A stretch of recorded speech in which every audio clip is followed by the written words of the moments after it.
Hi everybody, this is a screencast reviewing what we did in Meeting 2 this week in WebD 166. We had quite a few people absent, 6 people absent, so this is mostly for you guys.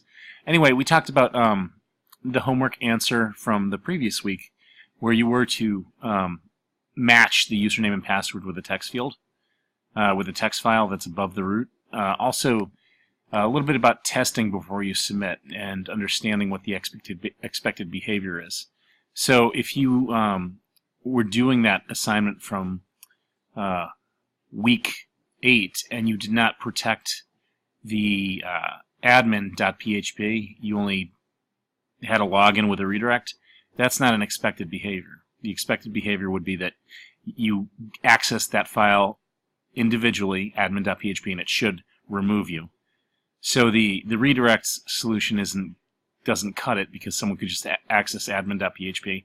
I think about a third of you did that. But the thing is how to test that. You have to try every type of scenario. In other words, try to access the file directly. Anyway, we also went over the book code. The book has Chapter 10, Creating Functions, and it is inside our Week 9, the folder there. So we went over that and all the functions that the author of the book produced. And then we went a little bit more on the file folder with Recursion. I'll show that to you now. Let me close this out and close this out. And I'm going to go to my newsletter. So we'll refresh this. I'm in my FTP client right now. On the server, which you've seen numerous times, and hopefully we're connecting here.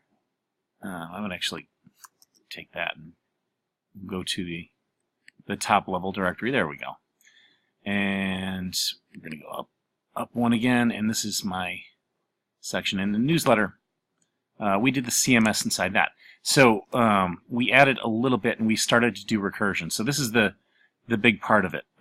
If you look at the difference between last week's and this week's, we threw all of our file and folder reading information into a function. And this function, we can pass the directory through which we would like to list the folders and files.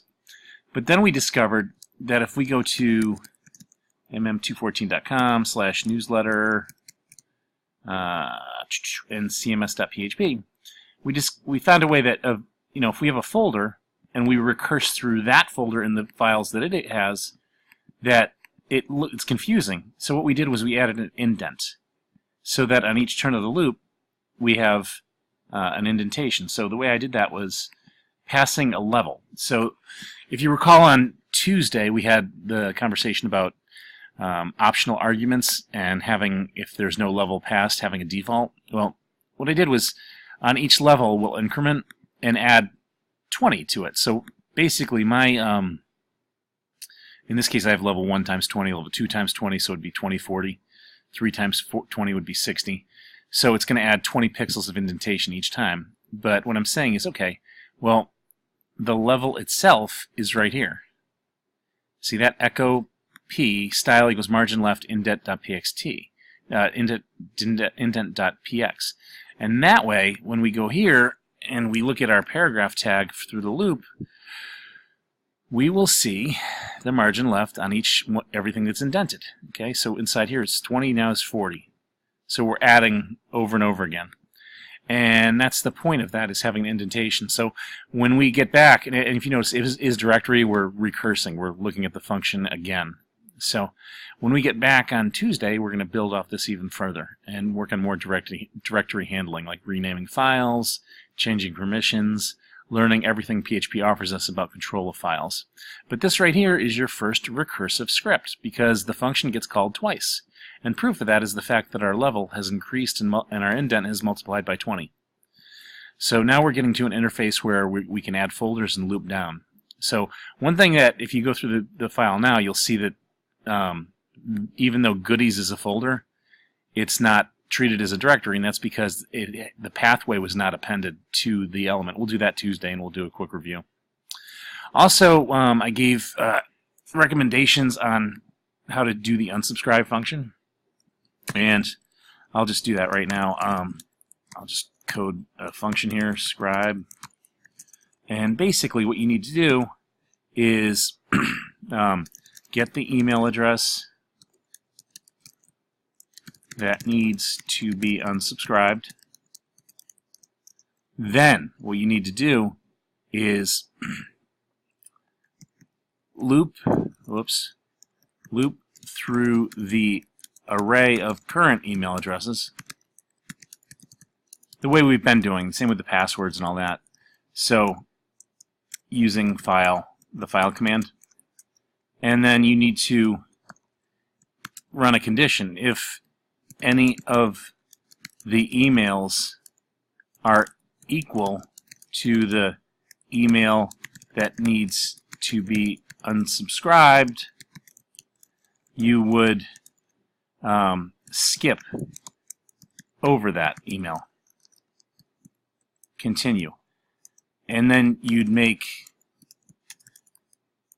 a new list of emails that omitted the unsubscribed. Then you'd write that list to the file, overwriting the previous list.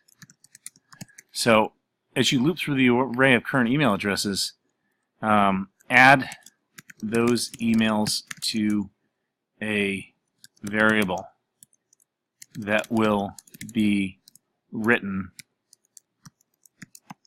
later. So you get the email, underscore post, loop through the array of current email addresses by using the file command, and on each turn of that loop you're going to concatenate and add to another variable. That variable could be called list.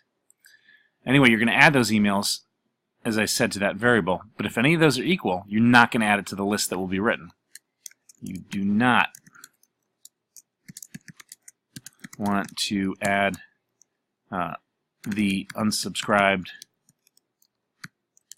email to the list. And then with this new list, you would just write that to a file. So it would be something like the file handle that we've been doing, fopen, emails.txt for writing. And then you would fwrite to that file handle the content or list. Call it new list. And then fclose the file handle. So the beauty of that is that it is really easy to do. You open up the email addresses, loop through them, but it has to be in a function. And then you have to be able to call that function. So unsubscribe. So the interface that I was pushing on you guys is similar to this. You see the subscribe and unsubscribe? That is a good way to do it. And if you want, you can take feel free to take my HTML on this.